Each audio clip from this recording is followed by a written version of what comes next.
نحمده ونصلي على رسوله الكريم أما بعد أعوذ بالله من الشيطان الرجيم بسم الله الرحمن الرحیم۔ محرم الحرام کا مہینہ چل رہا ہے، عشرہ بھی گزر چکا ہے۔ الحمدللہ اللہ تبارک و تعالیٰ کا یہ کرم ہے ہم لوگوں کے اوپر، یہ اللہ تبارک و تعالیٰ کا کرم ہے، اللہ کی کرم نوازی ہے۔ حضرت حسین رضی اللہ تعالی عنہ کو کوفہ میں بلایا گیا، ان کے ساتھ منافقت کی گئی، جھوٹے خط لکھ کر ان کو ایذا اور تکلیف دی گئی۔ ایسے لوگ آج بھی موجود ہیں جو دلوں میں منافقت رکھتے ہیں، بغض رکھتے ہیں، کینہ رکھتے ہیں، پیٹھ کے پیچھے منافقت کرتے ہیں، دل ان کے تنگ ہوتے ہیں اور سفید پوش لوگوں کو پریشان کرتے ہیں۔ پھر وہ لوگ کسی کو بتا بھی نہیں سکتے، کسی سے کہہ بھی نہیں سکتے، نہ کوئی لڑائی اور جھگڑا کر سکتے ہیں۔ ان لوگوں کے لیے خصوصی اس محرم الحرام میں ہفتے کا دن ہو یا منگل کا دن ہو، ان دونوں دنوں میں سے آپ ایک دن چوائس کر لیں۔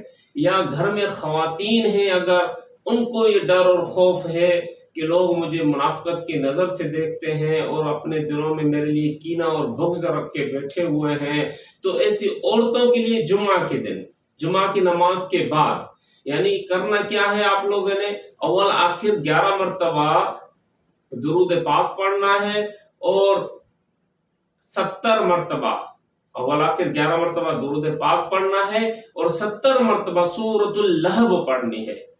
بسم اللہ ایک مرتبہ پڑھنی ہے، بسم اللہ الرحمن الرحیم، تبت یدا ابی لہب وتب ما اغنی عنہ مالہ وما کسب سیصلی نارا ذات لہب۔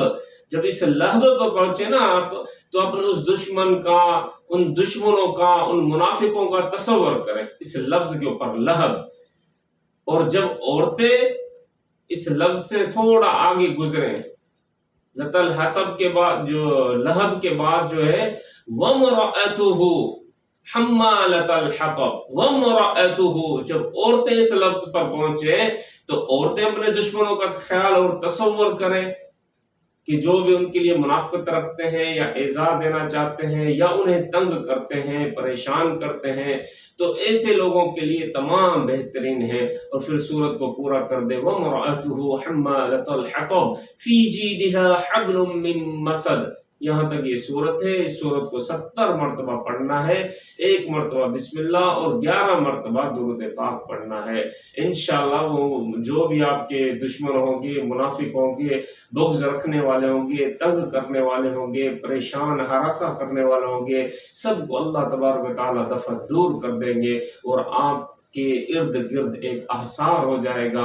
انشاءاللہ ان منافقوں سے بچنے کے لیے تمام بہترین طریقہ ہے، اور اس خصوصی محرم الحرام میں کوشش کر کے جن کو یہ چیز ہے، جن کے ساتھ یہ معاملہ پیش ہے، ان کو یہ عمل ضرور کرنا چاہیے۔ وآخر دعوانا الحمدللہ رب العالمین۔